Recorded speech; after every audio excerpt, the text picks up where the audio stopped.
Okay, well, seeing as part one got done, we'll trip it over here to part two. So now we're going to talk about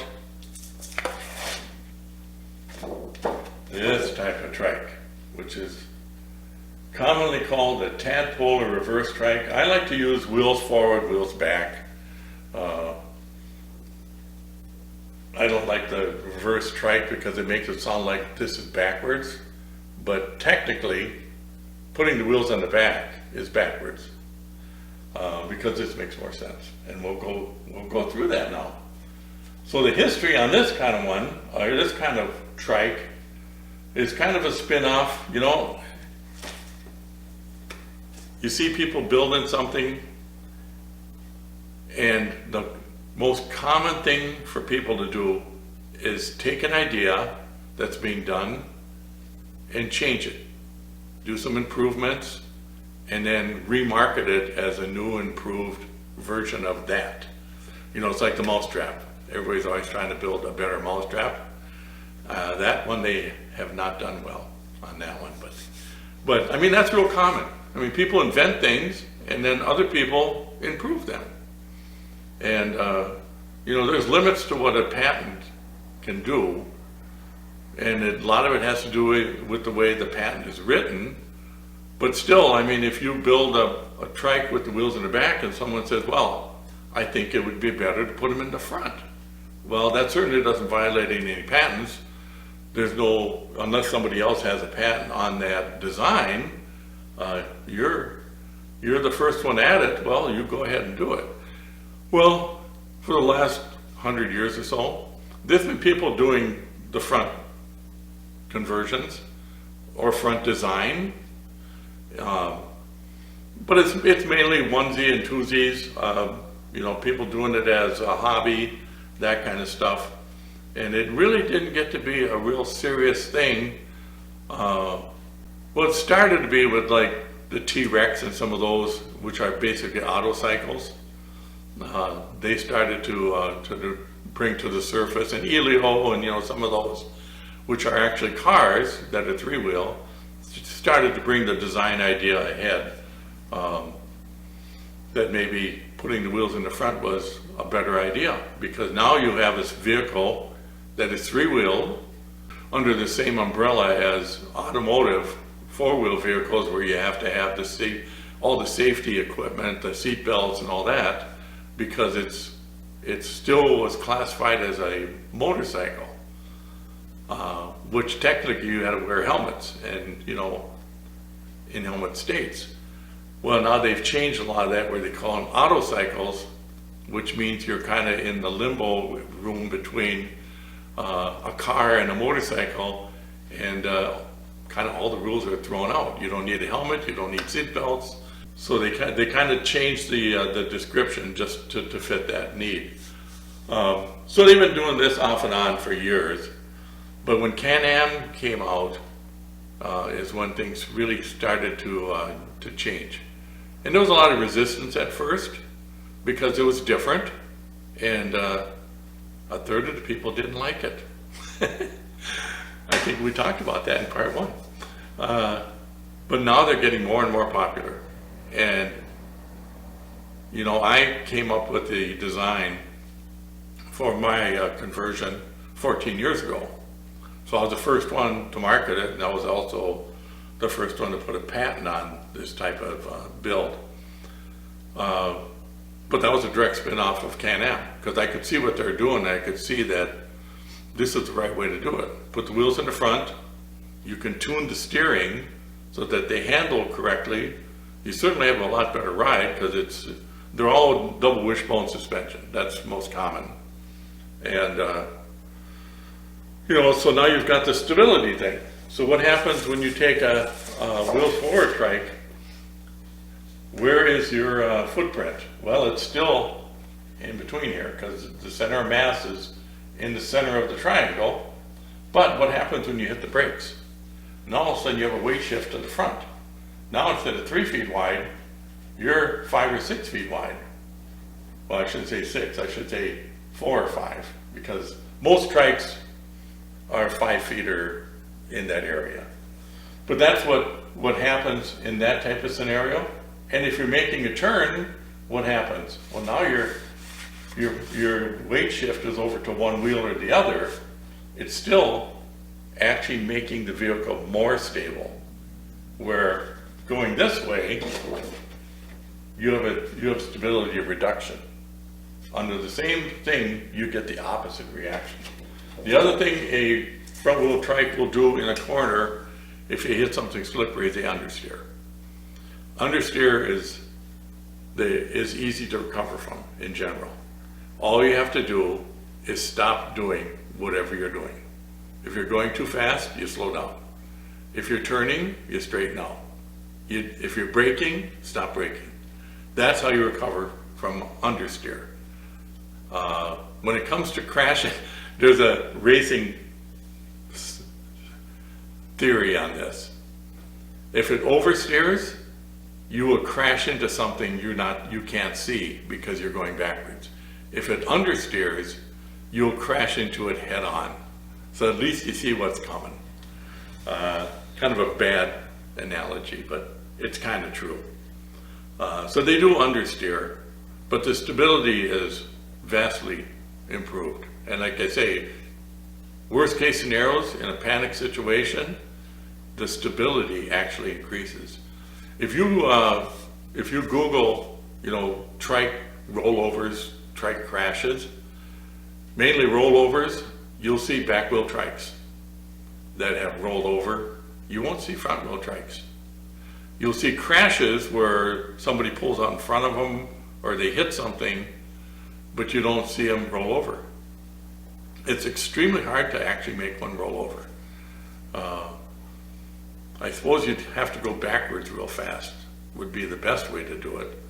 But, Can-Am has, they've got a stability control. So if you push it too hard, it cuts it back so you don't run into that problem. I took a different approach and I just make the wheels really heavy. If the wheels are heavy, I think each wheel on mine weigh about 60 pounds. That's a ballast. That becomes, in order for a vehicle to tip, it has to lift up in the air. So if you make the outriggers, which would be the wheels, heavy, it takes a lot of force to get them to come off the ground and lift.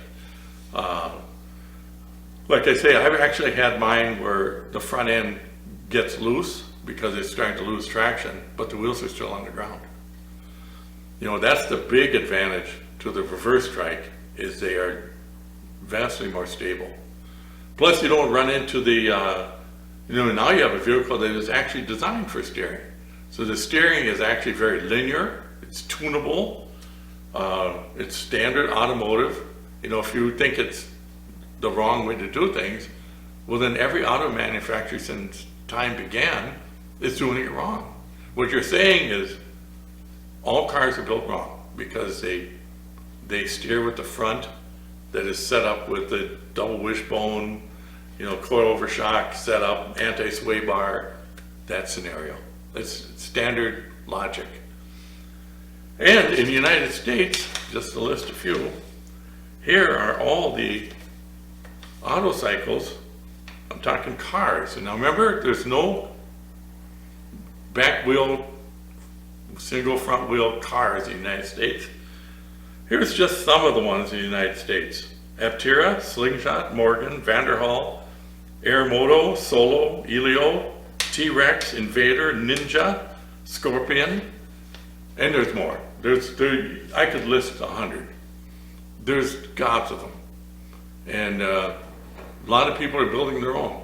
They'll basically take a car, like a Volkswagen or a Beetle or something, cut it in half, weld the motorcycle rear end to it, and use that as an autocycle.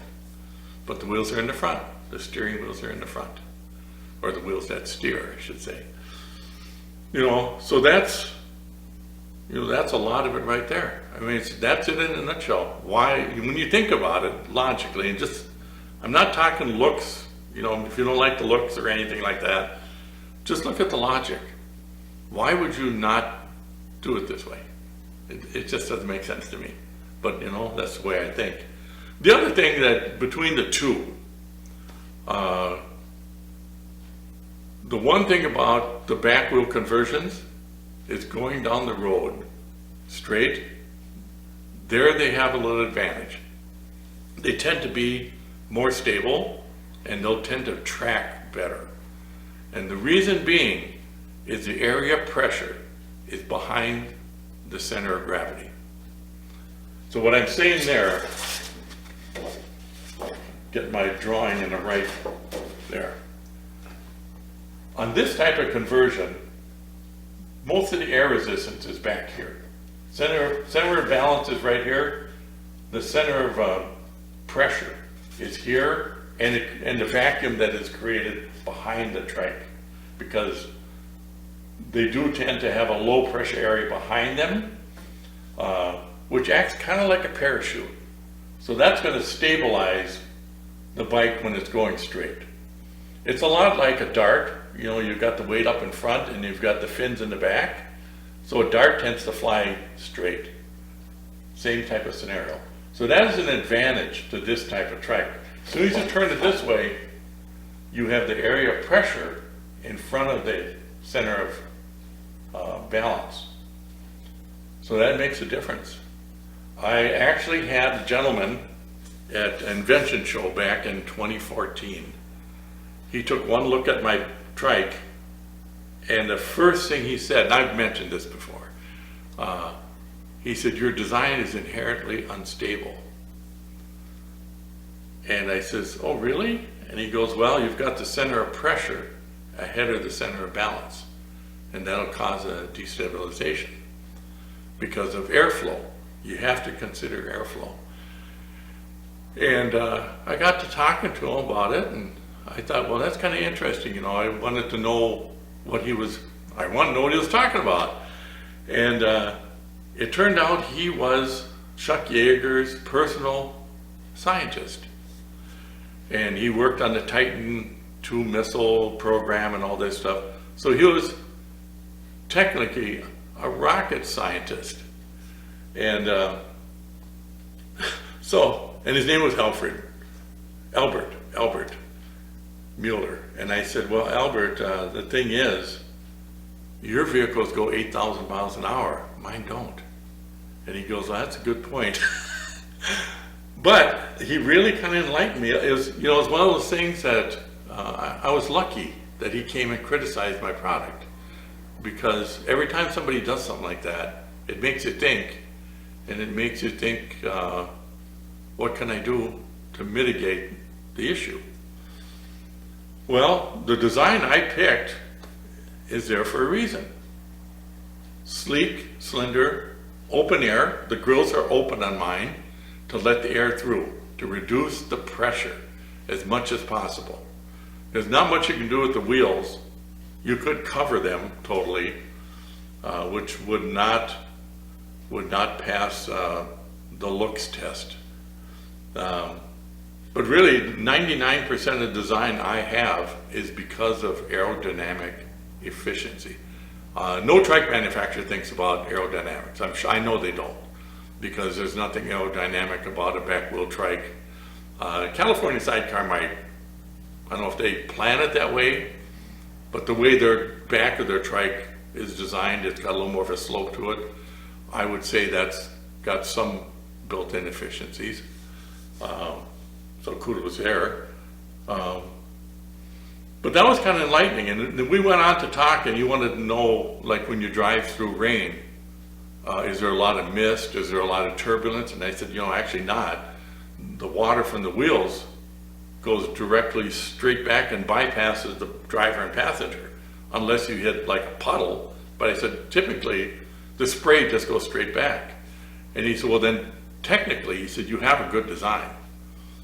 But he advised me to keep the front end aerodynamic, make it open so that air can at least flow through it, which would reduce the pressure wave. So, that was a good lesson to learn. And that's the other thing too, is going through rain, or like I do a lot of driving off the tarred roads on gravel and stuff. the bikes don't get dirty. The bike actually stays very clean except for the very back, you know, the trunk and the back of the saddlebags. Again, because there's a low pressure area back there, so they get some dust on them. But other than that, they stay clean. Now you put a back wheel trike in that same scenario, and they're going to get really dirty because the front wheel is going to kick a lot of dust. And where's it going to go? It's going to hit the back of the bike and cover the front of the fenders. And I even get people ask me, you know, what do you do about rock chips on the fenders? And I says, it's virtually impossible. The fenders are in the front. I said, any rocks that get flung up never hit the back of the bike. They just go straight back. Where on a front wheel trike, you're going to get rocks and stuff kicking up against the bodywork, you know, which is going to cause some damage. You notice some of the bikes will actually put like a bra on the front of the fenders for that reason. The other thing is hitting water with the front wheel. Well, it's just like on a two-wheel motorcycle. Your feet are going to get wet. That's why running boards, they like to put running boards on them because it keeps the water from getting on your feet. With mine, that's not required because most of the time, like I say, unless you drive through puddles, it's not going to kick up a lot of water. Not on the passenger or the driver's feet. So anyway, that's kind of part 2 here. Yeah, that's about it. Go through my notes there. You know, just stuff I've talked about through all my videos. You know, it's kind of like beating the dead horse, isn't it? But, you know, it's just logic. It's just logic. And I would have to say a good 100% of the customers I have understand the logic. They understand physics and they understand the stability that putting the wheels in the front does. It just makes sense. I don't know how else to say it. It just makes sense. Putting the wheels in the back, it works, but it doesn't really make sense. But, you know, we are fashion girls in a fashion world. What can I say? So anyway, I got a little personal opinion in there. I mainly wanted this to be based on, you know, the physics and the engineering and that, but, you know, it's hard. It's hard to keep the opinion out of it when you're deep into the thing. So anyway, that is my Saturday video.